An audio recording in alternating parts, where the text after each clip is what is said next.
Assalamualaikum warahmatullahi wabarakatuh. Bapak Ibu yang saya hormati, berikut akan saya paparkan aksi nyata topik 2 kurikulum merdeka, yaitu mengapa kurikulum perlu berubah. Ada 4 topik penting yang akan saya paparkan. Yang pertama, makna kurikulum. Yang kedua, perkembangan kurikulum di Indonesia. Yang ketiga, pentingnya perubahan kurikulum. Dan yang keempat adalah kurikulum merdeka. Makna kurikulum. Kurikulum merupakan seperangkat pengaturan dan rencana mengenai tujuan, isi, dan materi pelajaran serta cara yang digunakan sebagai pedoman kegiatan pembelajaran guna mencapai tujuan pendidikan. Fungsi kurikulum ini penting untuk diketahui. Yang pertama, kurikulum sebagai alat yang akan membentuk pribadi-pribadi peserta didik atau siswa yang utuh dan berintegritas di masyarakat melalui dunia pendidikan. Yang kedua, kurikulum digunakan untuk memahami dan mengarahkan potensi yang dimiliki oleh setiap peserta didik. Yang ketiga, kurikulum digunakan sebagai pedoman dalam melaksanakan pembelajaran di dalam maupun di luar kelas. Kurikulum di Indonesia, seperti yang kita ketahui bahwa Indonesia itu sering mengalami pergantian kurikulum.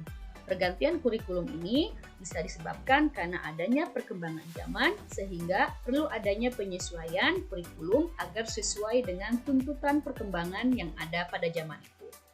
Pentingnya perubahan kurikulum.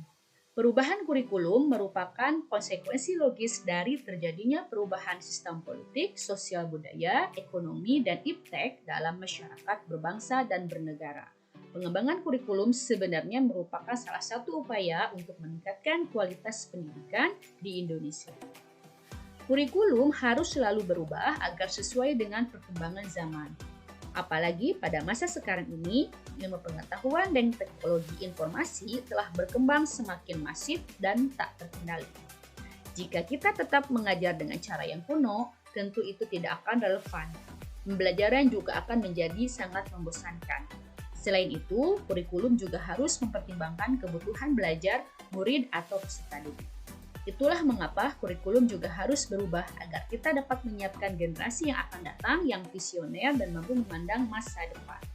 Kurikulum merdeka. Kurikulum merdeka merupakan kurikulum yang digunakan pada saat ini. Ada beberapa kelebihan kurikulum merdeka dibandingkan dengan kurikulum yang sebelumnya. Yang pertama, pembelajaran berbasis proyek yang bertujuan meningkatkan soft skill dan kepribadian sesuai dengan profil pelajar Pancasila.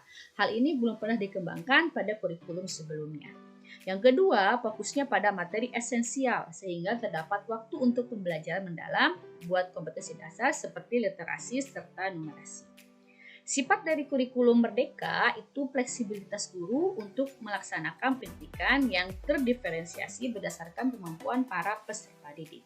Sehingga sifatnya itu adalah merdeka baik untuk guru ataupun untuk siswanya. Demikian pemaparan yang saya sampaikan pada aksi nyata ini. Setelah ini saya mengharapkan Bapak Ibu dapat memberikan umpan balik untuk perbaikan kepada saya. Terima kasih atas perhatiannya. Billahi taufiq wal hidayah. Wassalamualaikum warahmatullahi wabarakatuh.